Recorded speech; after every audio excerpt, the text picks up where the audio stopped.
Thanks for joining us for Global Joe on this Thanksgiving Eve. I'm Stormi O'Donnell. Today's show is brought to you by telecomcareers.com.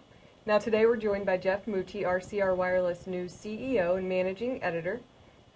Thanks for being here. Thanks, Stormi. I appreciate you having me on the show. Our goal each morning is to provide our readers with the latest news around the world on Global Joe. And we think you'll be smarter and more informed if you join us on the way to work or over a cup of coffee at your office, and you can impress your friends with all the latest news and tidbits from Global Joe.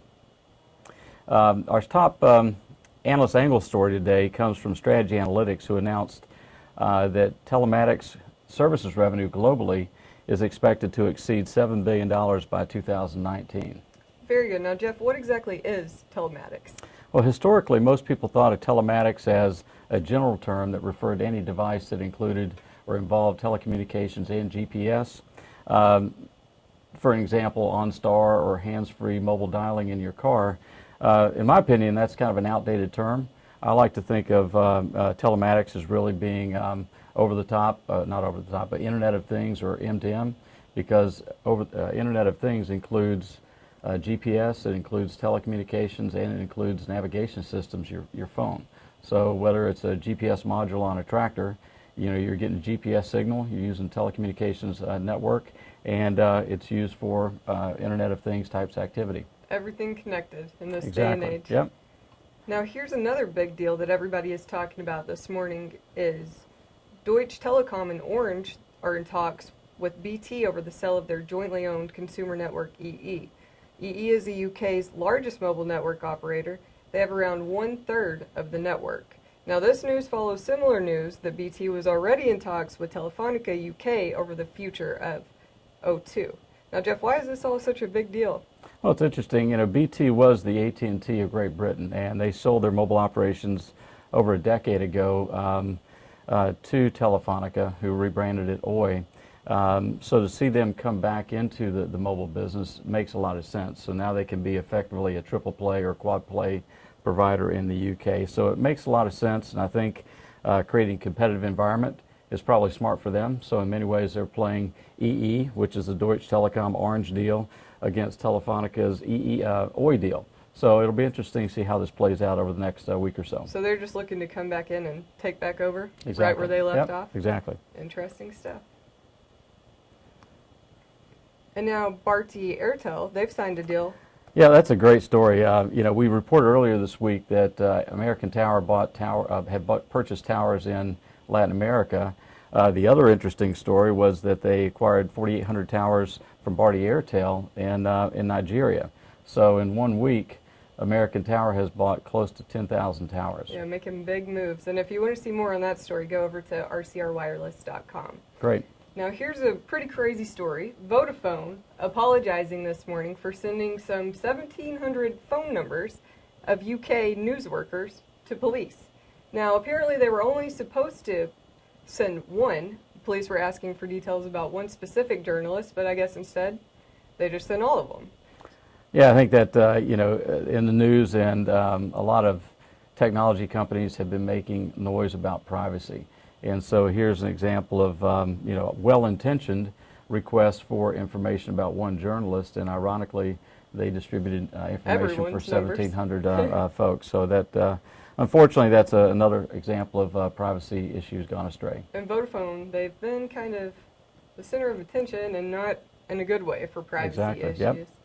And apparently European Parliament, not the biggest fan of Google. In a draft motion, Parliament suggested unbundling Google search engine from its other services.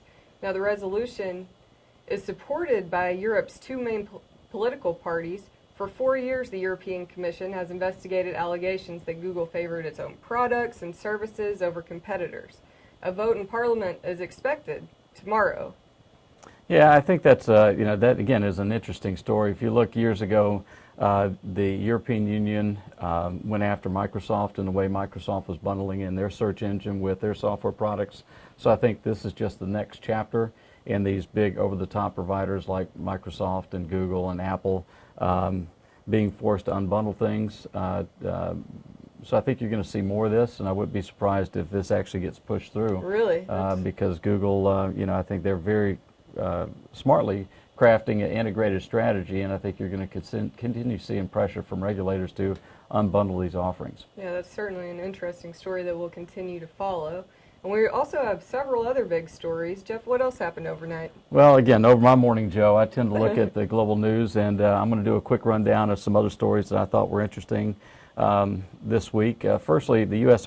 intelligence firm, artificial intelligence firm, Senior Technologies raised $104 million. And what's interesting about this deal is the people involved. You have Horizon Ventures, which is an Asian operator, Tata Communications, that are involved in a artificial intelligence service company, and they've raised $104 million to date. Japanese operator KDDI selected NXP semiconductor chip for its loyalty program and the new wallet prepaid card. Again, faster chips, and I think you'll continue to see the different chip companies entering the mobile payment space.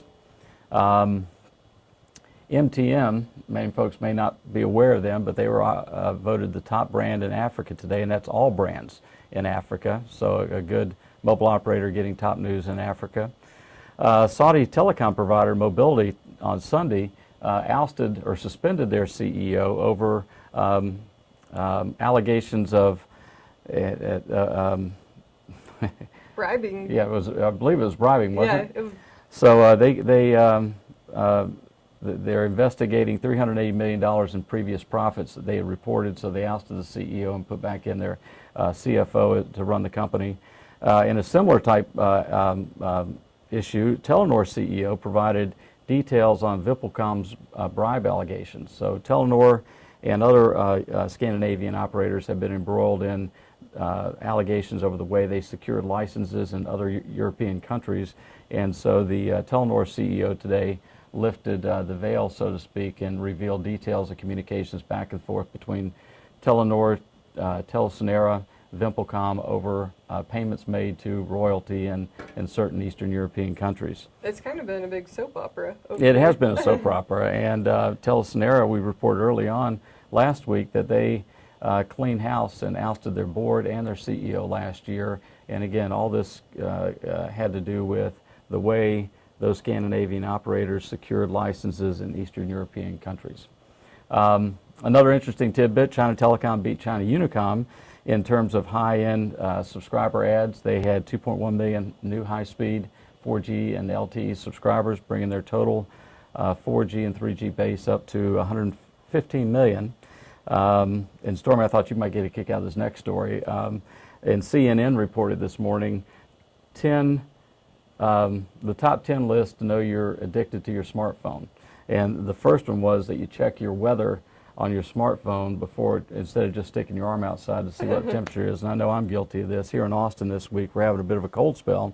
And the first thing I did, because I get up and walk my dog every morning, is I look at my smartphone to see how cold it is before I get dressed. And number 5 on the list, which I thought was even more interesting, you know you're addicted to your smartphone when you're hoping for red lights on the way to work so you can check your Facebook post. Make a post on there? I mean, I've been guilty of that Exactly. before. We all have.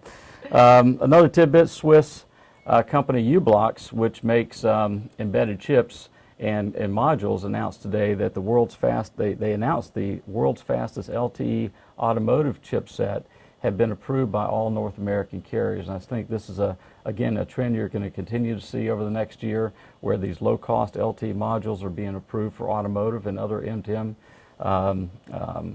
applications. Previously, we'd reported that Sequans and Altair had also had their chips pre-certified by Verizon for use in LTE deployments. Another bit of iPhone news. Not surprisingly, iPhone users are the biggest consumers of LTE and Wi-Fi data. Another, again, a couple tidbits here I think are interesting. Mobile African operators offered 200 million subscribers mobile wallet payments. And Stormy, we've been talking about the growth in emerging markets over mobile payments, and I think this is another example where the African operator is offering their 200 million subs the ability to do trade and commerce over their smartphones. And then finally, the closing story for today is Huawei continues to beat the 5G drum.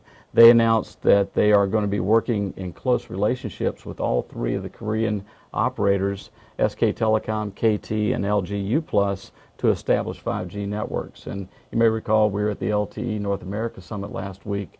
Stormi and Huawei took center stage on multiple sessions and really beat the drum about 5G and how important 5G was going to be. Everybody was talking about 5G, but it didn't seem like, there's no set plans yet. It was all just speculation. Yeah, no standards are set. They're expecting standards and architectures to be set and deployed by 2020.